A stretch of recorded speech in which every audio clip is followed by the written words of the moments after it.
नमस्कार प्यारे विद्यार्थियों, स्वागत है एक बार फिर से आपका हमारे YouTube channel MSPS 9983 study centre पर। और आज मैं अपना 5वां पेपर है वो आपके लिए लेकर आया हूँ, तो आप तुरंत इनको साथ साथ नोट करते जाएं। अपन देखते हैं सबसे पहला क्वेश्चन क्या है। पॉलीकोट किन पदार्थों का मिश्रण है। तो पॉलीकोट है वो होता है पॉली यानी पॉली से तो हो गया पॉलिस्टर और कोट से हो गया कॉटन यानी कपास। तो ये पॉलिस्टर और कपास दोनों का मिश्रण है। और पॉली वूल आपको पूछा जाए तो वो हो जाएगा पॉलिस्टर और ऊन का। फिर अपन देखते हैं नेक्स्ट क्वेश्चन। एक युग्मनज में पाए जाने वाले केंद्रकों की संख्या होती है।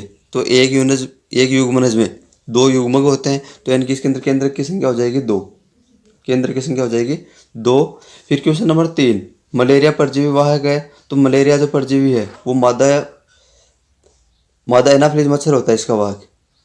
मलेरिया है इसका जो वाहक होता है वो होता है मादा एनाफिलीज मच्छर। और डेंगू है उसका होता है मादा एडीज। फिर नेक्स्ट क्वेश्चन है, निम्नलिखित में से कौन सा सूर्य का ग्रह नहीं है। तो देखो बुध, पृथ्वी और शनि ये तीनों उपग्रह हैं, जबकि सीरियस ये इसका उपग्रह नहीं है, तो यह है और इसका राइट आंसर हो जाएगा। फिर क्वेश्चन नंबर 5, निम्नलिखित में से कौन सी पौधागर गैस नहीं है। तो इसके जो राइट आंसर वो हो जाएगा 6, यानी मीथेन है वो पौधागर गैस नहीं है। फिर अपन देखते हैं क्वेश्चन नंबर 6, स्कर्वी बीमारी किसकी कमी से होती है। तो स्कर्वी जो है वो विटामिन सी की कमी से होता है। स्कर्वी नामक जो रोग है वो विटामिन सी की कमी से होता है। और ए की कमी से होता है रतौंधी, और बी से होता है बेरीबेरी, और डी से होता है रिकेट्स। फिर नेक्स्ट क्वेश्चन है, स्वस्थ मनुष्य के शरीर का तापमान होता है। तो स्वस्थ मनुष्य के शरीर का तापमान होता है 37 डिग्री सेंटीग्रेड। डिग्री सेल्सियस पैमाने में होता है 37 डिग्री। और डिग्री फ़ारेनहाइट पैमाने की अपन बात करें तो इसमें होता है 98.6 डिग्री फ़ारेनहाइट। और केल्विन पैमाने की बात करें अपन तो 310 डिग्री केल्विन होता है।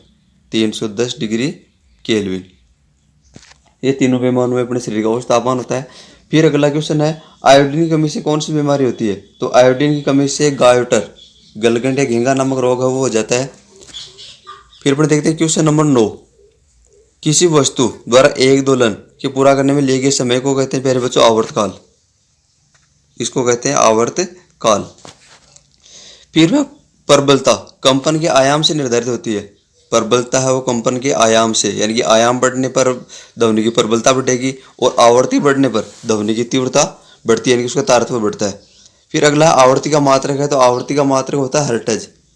आवृत्ति का मात्रक होता है हर्ट्ज HZ। और प्रबलता का मात्रक होता है डेसिबल। प्रबलता का मात्रक होता है डेसिबल और आवृत्ति का मात्रक होता है हर्ट्ज। फिर बड़े वाले क्वेश्चन है, तो इनको आपका उत्तर आपको खुद को खोजना है बुक से। तो क्वेश्चन नंबर 12, सूक्ष्म जीवों द्वारा होने वाले हानिकारक प्रभावों का संक्षिप्त वर्णन कीजिए। तो सूक्ष्म जीवों से क्या क्या हानियां हैं, यानी जो रोग कारक हैं, खाद्य विषाक्तन है, और जितने भी जो रोग होते हैं, पाद में रोग है, जंतु में रोग है, तो वो सारे का सारा वर्णन आपको इसके अंदर करना है। फिर अगला है प्रतिजैवी क्या है। प्रतिजैवी लेते समय कौन कौन सी सावधान रखनी चाहिए। तो वे औषधियाँ जिनका उपयोग अपना जो सूक्ष्म जीव है, रोग कारक सूक्ष्म जीव, उसको नष्ट करने के लिए काम में लिया जाता है, उसको प्रतिजैविक या एंटीबायोटिक भी कहा जाता है। प्रतिजैविक का दूसरा नाम है एंटीबायोटिक। और प्रतिजैविक लेते समय अपने को बहुत सारी सावधानियां यानी कि डॉक्टर की सलाह के अनुसार लेनी चाहिए। और जो जितनी मात्रा है, जितनी क्वांटिटी उसी के अनुसार अपने को काम में लेना चाहिए, क्योंकि ज़्यादा लेने से इसके साइड इफेक्ट हो सकते हैं, नुकसान भी हो सकते हैं। और कम लेने से भी तो यानी कि मात्रा के अनुसार अपने को इनको काम में लेना चाहिए। फिर क्वेश्चन नंबर 14 है, राणा गर्मियों के लिए कमीज खरीदना चाहता है, उसे सूती कमीज खरीदनी चाहिए संश्लेषित कारण से उदाहरण दीजिए। गर्मियों के लिए उसको शर्ट खरीदना है तो उसको भाई अपन सलाह देंगे जो सूती वस्त्र है वो खरीदने की, क्योंकि सूती वस्त्र वो पानी ज़्यादा सोखते हैं और इस कारण गर्मियों में पसीना आएगा तो वो पसीना सोख लेंगे, चिपकेंगे नहीं। जबकि संश्लेषित जो वस्त्र होते हैं वो पानी कम सोखते हैं और इस कारण पसीना आने पर अपने शरीर से चिपक जाएंगे। तो राणा के लिए ये सलाह है कि वो सूती कमीज खरीदे। फिर अपन देखते हैं क्वेश्चन नंबर 15, जहाँ तक संभव हो प्लास्टिक के उपयोग से बचिए, खतन पर सलाह दीजिए। तो ये भाई मोस्ट क्वेश्चन है, टॉप मोस्ट मानकर चलो। तो इससे प्लास्टिक से होने वाले जो नुकसान है वो आपको इसमें बताने हैं।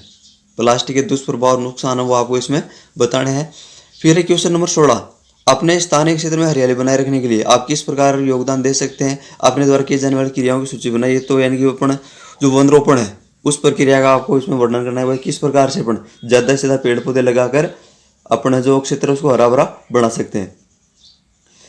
फिर क्वेश्चन नंबर 17, खिलाड़ी कीलदार जूते स्पेक्स की पहनते व्याख्या कीजिए। तो ये भाई घर्षण है उसको बढ़ाने के लिए। कुल मिलाकर घर्षण है उसको बढ़ाने के लिए जो कील वाले जूते पहनते हैं ताकि जब दौड़कर उनको रुकना हो तो जूतों की सहायता से आसानी से रुक जाए। फिर क्वेश्चन नंबर 18, वर्णन कीजिए घर्षण प्रकार शत्रु एवं मित्र दोनों है। तो घर्षण है वो शत्रु भी है, मित्र यानी घर्षण की अनिवार्यता और घर्षण के नुकसान वो आपको इसके अंदर बताने हैं।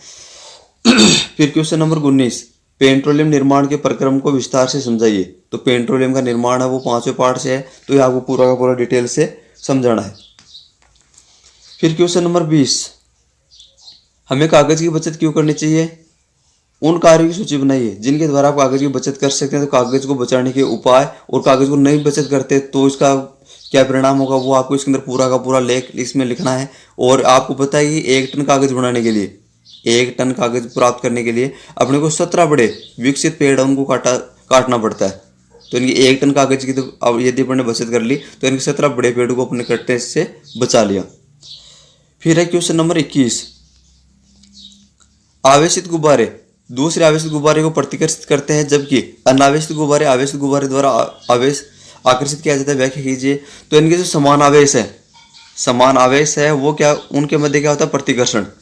जैसे पहला गुब्बारा उसके अंदर भी धनायन है और दूसरे के अंदर भी धनायन है, तो समान आवेश होने के कारण इनके अंदर क्या होगा? प्रतिकर्षण होगा। और यदि असमान आवेश है, जैसे एक तरफ ऋणावेश है और दूसरी तरफ धनावेश है, तो इनके मध्य क्या होगा? आकर्षण होगा। तो इनके दोनों आवेशित गुब्बारे हैं तो इनके दोनों प्लस प्लस हो गए, धनावेशित हो गए, तो दोनों एक दूसरे से प्रतिकर्षित होते हैं। जबकि एक अनावेशित है यानी कि उस पर ऋण है और दूसरा आवेशित है तो उस पर धन है, तो इनके असमान आवेश होने के कारण उनके अंदर क्या होगा? आकर्षण होता है। फिर क्वेश्चन नंबर 22, तारामंडल क्या होता है? किन्हीं 2 तारामंडलों के नाम बताइए। तो ये इसकी परिभाषा हो जाएगी पहचाने जाने योग्य जो तारों का समूह होता है उसको तारामंडल कहते हैं। और बहुत सारे तारामंडलों के नाम जैसे सप्तऋषि है, ओरायन मंडल है, तो इनके आपको नाम इसके अंदर लिखने हैं। फिर क्वेश्चन नंबर 23, यदि गेहूं को खरीफ की फसल में उगाया जाए तो क्या होगा? तो इसके अंदर आपको अनुकूलन का बताना है। भाई कोई भी पौधा है तो उसके उगने के लिए परिस्थितियां, जलवायु और जो ऋतु है समय का होना जरूरी है। बिना ऋतु के, बिना अनुकूलन के पौधे को नहीं उगाया जा सकता। फिर क्वेश्चन नंबर 23 का ब, खरपतवार क्या है, हम इसका नियंत्रण कैसे कर सकते हैं? तो खरपतवार की परिभाषा, फसल के साथ उगने वाले अनावश्यक कचरे को खरपतवार कहते हैं और उसको नियंत्रण करने के उपाय आपको इसके में बताने बहुत सारे आपके पहले पार्ट में दिए हुए हैं।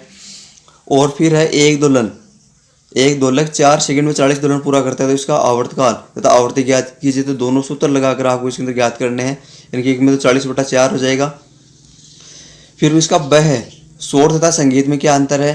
क्या कभी संगीत शोर बन सकता है? तो यानी कि जो कर्णप्रिय ध्वनि होती है उसको कहा जाता है संगीत, और जो अप्रिय ध्वनि होती है ज्यादा आवृत्ति वाली उसको कहा जाता है शोर। तो ये 7 यानी कि बड़ा क्वेश्चन है, इसके अंदर आपको पूरी की पूरी व्याख्या करनी है। तो ये था आज का अपना 5वां पेपर, और जो 6वां पेपर है नेक्स्ट वो भी आपको जल्दी मिल जाएगा। और यदि आपको हमारा वीडियो अच्छा लगता है तो वीडियो को लाइक करें और हमारे चैनल को सब्सक्राइब करना न भूलें। और साथ ही आपके साथी हैं जो पढ़ने वाले उनके साथ भी इस वीडियो को शेयर जरूर करें। धन्यवाद, बेस्ट ऑफ लक।